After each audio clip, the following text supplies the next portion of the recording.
What up, Salvador Braverman here. Welcome back to the Crowdfunding Demystified YouTube channel. On this channel, we're talking about how to actually get a product out there into the world, how do you raise money when it comes to a crowdfunding campaign, really try to demystify the process for you. And today I want to actually answer a question, which is, can anyone create a product? Is this something that anyone can do? And really, even if you've never done this before, what do you need to do in order to get something out there into the world? We're covering that today.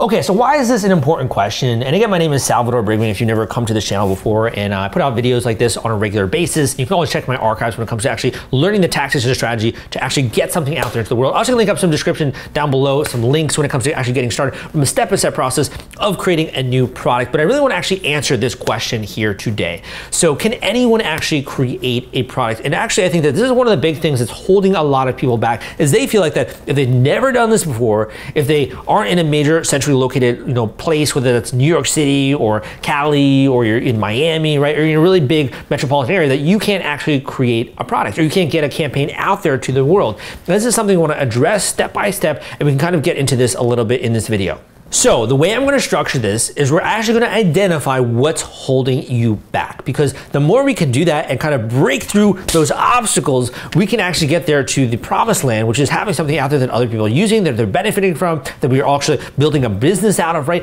This is really, to me, breaking through obstacles, understanding those obstacles and understanding those kind of complications that go into that. And the more that you can do that and the solutions to these obstacles, the more you can quickly break through them, in the same way that if you're like, I don't know, a Taekwondo student, you're breaking through a wooden board, right? These are obstacles you can easily break through when you know the technique to actually solve some of these different problems when it comes to getting a product out there. So the first one is like, Sal, I want to create a product, but I don't know really where to start. I don't know where to begin. I don't even know how to come up with a great product idea. So this is kind of the beginning stage, I would say, where a lot of people are, and this is something where like you have an idea that you maybe would like to do. So you'd like to impact the world in this way, in helping other people with the products, be able to get something out there that other people can use, or to create an online store someday, right? To be able to even raise money for this using a Kickstarter campaign. A lot of the times when we're just starting, the biggest, easiest way to get thinking about how could I actually create something is to think about your own life, thinking about the products that you use. I have a great video out there, which I can link up down below, sharing with you how to actually come up with great product ideas. A lot of the times this is solving a problem, but not always. A lot of times this is maybe solving a problem that's already has other products that are solving that problem, but in a new, innovative, and interesting way. It could also even be the design, the way in which you've designed the products, the way in which you are actually doing your values when it comes to the resources that you're assembling, the materials, if you will, of this product. Is it eco-friendly, for example? Is it designed in a really interesting ergonomic way, this product? Is it attacking the problem in a way that's never been done before? So there's a lot of different kind of check boxes, if you will. One could be it's innovative from a technology standpoint. One could be it's innovative from a design standpoint. One could be it's actually the resources, the materials that you're making it out of. It could be the actual message or the values of the company. It could be you're solving a problem that people don't even realize that they have, right? So there are a lot of different ways in which you can come up with product ideas, but the easiest way is just to begin to think about your life and sort of the areas, if you will, where you see problems with the products that are around you, the kinds of industries that you maybe would want to get into, and really think about the problems from a problem-specific standpoint, and that will begin to generate and percolate some of those ideas. The next obstacle is like, Sal, okay, I got an idea, right? I got an idea. And obviously anyone out there in the world can have a product idea by talking about the first framework, right? So we've already debunked the first obstacle, which is that anyone out there can think of a product idea. There is nothing stopping you from having an inspiration, from thinking about problems in your own life. I'm sure you got a lot of them in the same way that I do, right? And a lot of great, not so great products. So anyone out there can do that. Now, the next step is that anyone out there is like, you know what, maybe I have a great idea, but how do I get that into the world? How do I actually take an idea and take that into and make that into physical, three-dimensional form beyond just something that's in my mind? So let's think about that. When you have an idea, the only way in which you can communicate that idea is via what? Your words, right? Or via your writing and describing it, right? When it comes to products, the language, if you will, of kind of conveying a product is to sketch something out. So your next step is going to be actually to sketch out that product idea, and just so that people can actually visually see what it is that you're making. So I have a video out there kind of going through this, and I will again can link that up down below. But this is the next obstacle, is that if you have something in your head, you need to get it out there onto the page. You need to sketch something out. You could view it from multiple angles, if you will, get some graph paper, maybe even think about the dimensions of the product, right? Really think about what would this look like? And you might crumple up that paper and you might throw that out. You might get another page and then it's more beautifully designed, right? Or you figure out a problem that you didn't even realize that you had. What components would this be made of? What materials might this be made of? How might it look, right? Beginning to think of that and sketching this out is one of the scariest things, because all of a sudden it's no longer perfect, right?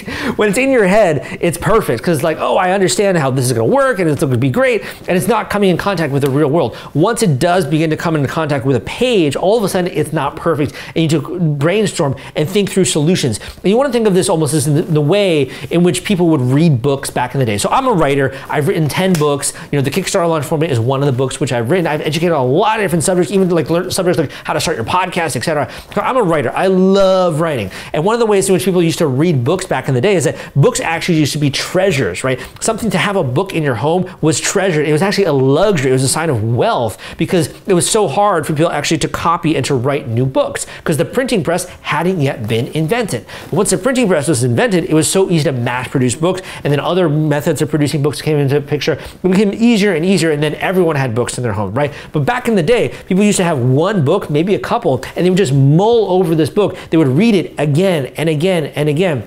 And they'll kind of mull this over some of those ideas. And over time, their understanding of that book would evolve and grow, right? And you want to think of this analogy in the same way in which you're thinking about a product. So you're going to be thinking about this one product idea for a while. And you're going to be mulling over this and thinking this through. And you'll be doing different sketches and solving different problems, right? When it comes to this product, the more you can get it out of your head, you can begin that mulling over process. And it's almost like you're polishing this piece of stone. So you have like a really great, incredible piece of stone that you pick out of the quarry or something like that, right? Or you pick out a stone, you know, out of the lake or something, and you want to really polish it. It's jagged edges, but it looks really cool. You love the way that the marble looks or whatever it is, and you want to polish that, right? So you put this maybe into like a rock tumbler. You put this into some kind of other polishing instrument. I'm not a construction worker, right? You put this into some kind of polishing instrument, and over time it polishes, and you get this beautiful then pebble that's like so incredibly smooth, looks great, looks so cool. That's what you're doing with this idea in this next stage of the process. Most people don't go from step 1 to step 2 because they don't want to come in contact with reality. They don't want to realize that they need to actually do a little bit of work, right? However, anyone can do step 2. Anyone can pick up a page of paper and can actually design something and can actually sketch something out and can continue at it, persist at it, right? And all of a sudden it starts to become more full-fledged. They start to get a better understanding of it. So this is really an example of how anyone can do step 2. So then they're like, Sal, I understand what you're saying here, right? I understand how you're illustrating this process, but still, I don't think I can get through the next step. The next obstacle in the way. What is the next obstacle? The next obstacle is, how can I take that page, that two-dimensional page of paper, how can I turn that into something that has 3 dimensions, right? 3-dimensional, guys. We are taking things that are 2-dimensional and we're bringing them to 3 dimensions, right? That's like a sense of power. Like, honestly, that's pretty cool, right? You can do that. So to do that, you need to think about what is the next step, right? So this product designers and people who have created products have solved this problem, which is that you need to make a model. You gotta make a model of what this might be like. You need to pick a material specifically for that model. And let me ask you a question. Could anyone out there create a model? Could anyone out there get some foam core, maybe even use wood, maybe even use cardboard to create a model of what they design on a page? Yeah, 100%. All of those materials are super inexpensive. All of those materials are easy to access. You can get them on Amazon. Link up the video down below sharing the step-by-step process to actually even do that, right? This is something that anyone out there can do. So when it comes to this, getting the actual 2 dimensions, just your sketch, and creating a little bit of a model is not functional in any kind of way. It's just giving you an idea of how it looks, how it feels. It may be a model to scale. It may be even a small scale, maybe a large scale, right? It might not be a model to scale, but you at least get an idea of how this looks in 3 dimensions. So number 1, you're going from your brain into 2 dimensions, right? You've got this into 2 dimensions. It's like almost really cool in the way that creation works, right? Then you're taking that 2-dimensional thing, and you're getting this into 3 dimensions with a model. And all of a sudden you got a 3-dimensional model that you can look at and you'd be like, wow, I guess I need to work on this element, or I need to think about this element, or I need to think about that, right? You got a model. You might be even thinking about what are the materials next, the next thing I want to make, right? So you got a rudimentary model, an idea of the specs, the idea of how big it is, an idea of how wide it is, of the depth, of what it looks like, right? You're starting to get an idea of the model. And anyone out there, again, can do this. Now, this is again when like you actually created a model, you're starting to realize like, okay, this YouTuber, this Sal guy, like there's something to what he's saying, right? There's something that like I'm starting to actually believe this guy, like maybe I could actually do this, right? So once you've actually created this model, then it kind of branches off in different ways in which you can go. So for example, you could then get a little bit more intense and you can create an actual functioning prototype out of materials that you've made around the house or materials that you have, scrap materials around the house. You could create a little bit of a working prototype or something that kind of does a little bit of the functionality or demonstrates one bit of the functionality or even just closer to the raw design of what it's going to be, you know, your golden sample. You could do that out of scrap materials around the house or things that you find or breaking apart one other product and trying to make something right from that. You can do it that way. Other creators who have a little bit more experience might decide to actually go straight to their CAD files, right? And to get a digital design made, to hire someone to do this, to invest a little bit of money there, right? So once you do get to this next step, then it really becomes a resource allocation, right? So for example, think about you, the person who's watching this video. Have you ever bought a coffee? Have you ever gone and gotten a $5 latte? Have you ever, gone out to eat with your significant other, whether it's a boyfriend or a girlfriend, and have you maybe had a check that came in that was 25 bucks, 50 bucks, sometimes 100 bucks, right? Have you ever done something like that before in your life? If you have, chances are that you are spending money on a regular basis. You're spending money on things that you don't necessarily need. You're spending money on things that fill up your life, which are entertainment, which are fun, etc. What if you just cut back a tiny bit, right? Or if you're just saving $100 a month, $200 a month, maybe even some of you can save $500 a month, $1,000 a month, whatever it is that you can save. How long would it take you to be able to have enough funding to be able to get a CAD drawing done? Well, it's not gonna cost you thousands of dollars, my friend, to do a CAD drawing or a digital design of your products, right? You can even begin when it comes to just even the $100 amounts, right? Even get to $1,000, right? You can begin to get really great stuff together for not very much, right? If you really think about this and you really plan for it, and you really budget for it, you could, in a matter of months, if you wanted to, even sooner, get something done that's digital and really bring this to life so that other people can think about how would they manufacture it, how would they produce it in mass quantity, going beyond just one individual prototype. Want to take all the stress out of fulfilling your Kickstarter rewards? Fulfillrite is the turnkey solution that puts product delivery on autopilot. The Top Campaigns uses trusted high-tech provider to store, package, and ship their products. Focus on growing your business. Leave shipping to the experts. Don't wait. Get a custom quote from Fulfillrite today. Link in the description. So again, I am debunking this myth, which is that you can blow past this next obstacle. It is a matter of choice. You need to take responsibility for the choices that you're making in your life. So maybe in your life, you're choosing, hey, I want to go out. I want to drink. I want to go to restaurants. I want to do this. I want to do that. I want to spend money on this or spend money on that, right? I want to accumulate maybe some credit card debt when it comes to buying a new couch or something like that, right? These are decisions that you are choosing to make. You need to take responsibility for your decisions. However, if you were to just shift some of those expenditures a little bit, maybe budget a little bit differently, you could then all of a sudden have a prototype that's made. You could all of a sudden have design files which are made digitally, right? You can just shift a little bit of your thinking in order to make this a priority in your life. It is not rocket science, my friends. If you have something that's big in your life, if you're trying to go to school, if you're trying to buy a house, if you're trying to buy a car, you shift a little bit of your expenditures, you budget for that expense, and then you do that thing.